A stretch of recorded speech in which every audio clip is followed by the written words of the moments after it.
Warriors, welcome to episode number 361. This is the Anxiety Guy podcast, and I am your grateful host, Dennis Simsek. Thank you for joining me here today. This podcast episode is brought to you by the number one anxiety recovery programs you're going to find online today. Head over to theanxietyguy.com and learn more about these transformative programs today at theanxietyguy.com. Warriors, to kick off this podcast episode, I want to paint a little picture for you, okay? There's someone out there who identifies with being an anxiety sufferer, someone who identifies with being a worry wart, someone who has placed a tremendous amount of value on worrying and a tremendous amount of value on having anxiety stick around within them no matter what they do and who they're with. Now, this person wakes up in the morning, checks their body, realizes that the sensations and symptoms are still present within them, and then follows through with labeling their self-care work as not working for them. Then they'll go through their day ruminating over the anxiety symptom and coming to a place of great misery. Basically, the body is dictating this person's mood. The sensations and the symptoms are dictating how this person perceives their external environment and their own health. Now, what is this podcast about? This podcast is about never judging your progress based on whether your anxious symptoms are still present or not. Why?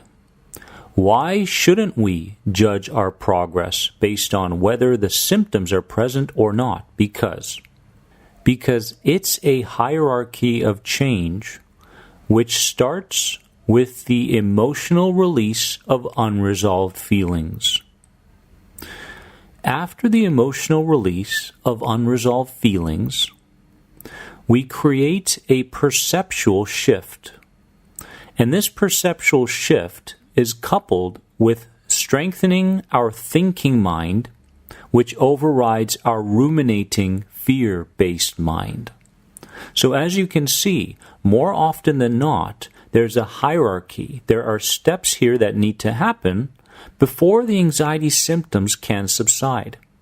Now, after we have strengthened our thinking mind, this trickles into a shift in how we imagine the past and the future, which then, only then, begins affecting the body in a way where safety is felt in the body, which reflects on how the sensations subside. So notice what's taking place here, okay? There are steps that need to be taken before the body can feel safe again. Therefore, allowing these anxiety symptoms to subside, we must understand the necessity to trust once again. There's that word, trust. For example, when you look at a child playing in the playground, they trust the environment and the people around them. There is no looking forward to anything, nor is there looking back into the past. Because they trust in the present intuitively. Now, society places intelligence and critical thinking on a very high pedestal, much higher than intuition, which then trickles into this idea where we create mountains out of molehills.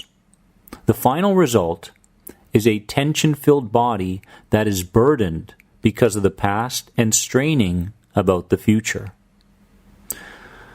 You know, during my healing days, healing these labels, these diagnoses, all these things, anxiety disorders, one of the most crucial things I ever did, it may sound a little bit strange to you, but I would go and sit on a bench and observe children playing.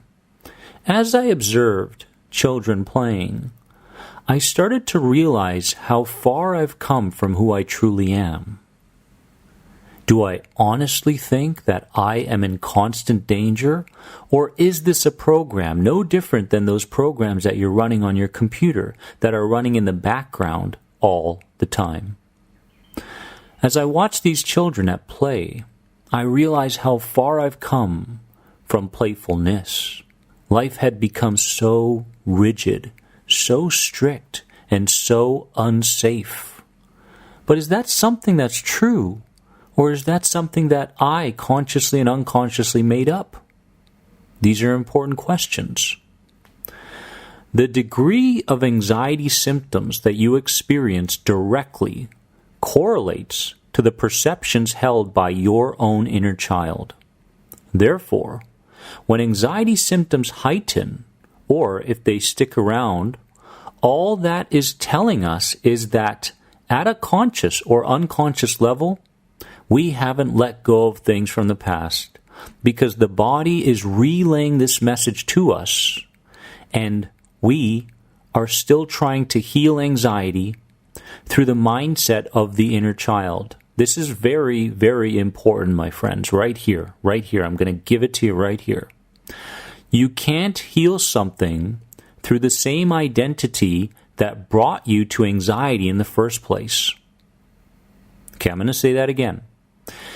If you, keyword, feel that you are looking to heal your anxiety through the same identity and the same approach that brought you anxiety in the first place, you're going to be like a hamster running on a hamster wheel. Because we have to understand that if our approach or response to fear is vastly different than how we used to approach it and respond to it, then likely we're doing the thing right. We're approaching this thing correctly. If it feels, keyword, feels vastly different, then it's most likely that you're headed in the right direction. However, if you're fighting for change, if you're striving for change, if you are going about this change work, hoping that things change, trying different things, this is all coming from the same place that brought you anxiety. It's just a little different. But it's a game, isn't it? The inner child is very, very opportunistic in its ways of keeping you within a comfortable place called fear. Okay? Familiarity equals safety. Remember that. So, what we're dealing with here, more than anything, is for us to have the courage to look at these anxiety symptoms, look at these sensations, and look at where we are, and ask ourselves the question of, am I going about my healing differently? And if I am, and it feels different, then good, because it's most likely that you're on the right path. I can't tell you how many beliefs change within me. Religious beliefs, spiritual beliefs, beliefs around who I was, beliefs around what I was capable of, beliefs around how someone would be so critical over me, someone would lie about me to other people. You know, these sorts of things happened in my life, and they kept happening until I responded differently. You know what I started to do with those people? I actually started to thank them. I said, thank you. Thank you so much for bringing up these negative emotions within me again, because now I know what I need to work on. Now I know what I need to reverse. This change process is very strange. It really is strange. But at the same time, it feels like you're coming home, right? It feels like you're really finding the root, the truth of who you really are. And that is the beauty of this. More often than not, when people focus on their energetic changes, their spiritual changes, looking to respond to fear and these negative emotions that come up differently, they start to perceive their past differently, and they become a whole different person. People start to look at them and go, wow, you've really changed. right? And they're saying that because they want you to go back to who you were before because they connected with that, right? But here's where the sacrifice has to take place. Sacrifice people, sacrifice careers, sacrifice environments, all these sorts of things to come back home. And when I mean come back home, here's what I'm talking about. I'm talking about living your life based on the perceptions and responses of your higher self. Your higher self, not your lower self, your higher self. The lower self is steeped in fear. The higher self is steeped in unconditional love and is non-judgmental.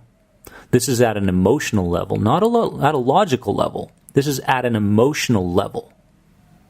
And this is why, when anxiety symptoms show up, that's nothing more than an opportunity to allow your higher self to show up at the same time. Isn't that great? I mean, those anxiety symptoms, as much as you may think they're there all day, are not there all day, but when they do show up and you take notice of them, what better opportunity to allow your higher self to show up in that moment as well? Because if your higher self shows up, you'll focus back on your healing work and focus less on the anxiety symptoms. And when this starts to happen, you start to enjoy the healing process. The more enjoyment you get out of the healing process, the more you're going to put your heart into what you're doing. If you put your heart into what you're doing, you're going to overcome anxiety and not even realize that you've done so. This is the magic of allowing your higher self to take the reins of this healing journey. Warriors, you're getting there. I'm so proud of you. Remember to never allow yourself to be overly judgmental over your progress based on whether your symptoms and sensations are still present or not. Because this is a hierarchy. One step after the next step after the next step until we get to the point where the body starts to feel safe in all environments within all people. When this happens, magic starts to occur. This is when you start to live a blissful, pleasant, and neutral life. This is where you're going. So remember that you are more than anxiety. If this podcast episode spoke to you, take a moment to write down the most important lessons from this podcast episode and please give it a positive rate and review. It would mean so much to me. And yes, the Essential Guide to Health Anxiety is coming out in the first week of October. Look out for it on Amazon. And my friends, I'll see you in the next podcast episode. I love you. Bye-bye. The most powerful anxiety guidebooks on true anxiety recovery are now available on Amazon. Pick up Beyond Anxiety and F Coping, Start Healing, and supercharge your healing journey today. Also visit www.theanxietyguy.com to connect with Dennis and find the right online program for you. Remember, you are more than anxiety. See you in the next podcast episode.